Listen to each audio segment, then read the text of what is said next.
Tumataga yata kayo, pre. Oo. Anong laman yan? Yun. Gin, no? Oh, tagay mo, pre. Ayan o, isda. Ito yung 4 medyang proseso natin. Tapos ito, Salandra 5. Kaya, pag-ati-atiyan na lang nila. Yan lang po yan. Ay, mabayar natin, oh. Sa tabindaan.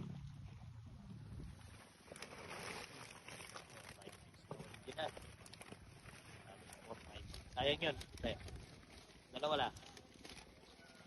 Ayan. Nahulog yung tasa. Yan, oh.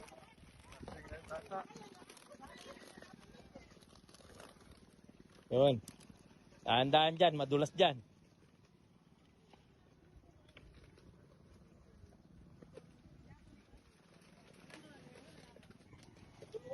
Oh, sinong ano? Ang isda natin. 4 medyo proseso to.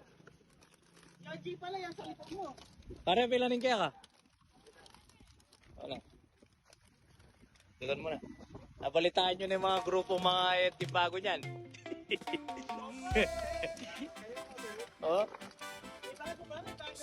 Oh, may mga bagong grupo ng mga yenti ngayon.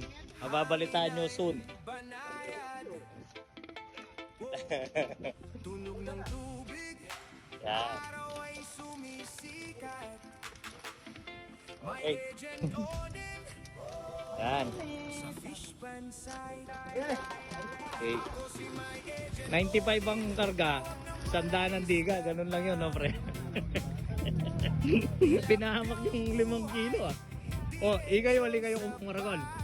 Sa Ladra 5 na kayo umungan. Marakal na rin. Pare, ako mahilig yung 5 na. Hindi na. Kaliko. Mawawalan ka ng tinduan. Wala mabagsakan. Sila rin, matibela, kompleto na taluras. Ikaw pare, may kapangarga na ka. Ayan. Dalawa na tarig karga. Pag walang erator o, ganyan o itsura, tignan nyo magka-oxygen yung lulubog to. Kaya paanda rin mo, pre. Apple. Dali. Yun o. Yun o yung ration na nagagawa niya. Nakagdisin yung isda. Iangat pa niyan.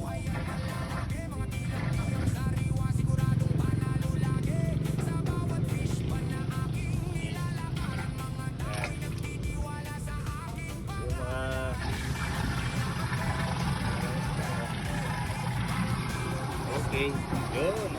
Ano naman na. Kaya talagang magdamag, magkaka-oxygen mo yung tilapia. Go, go, go.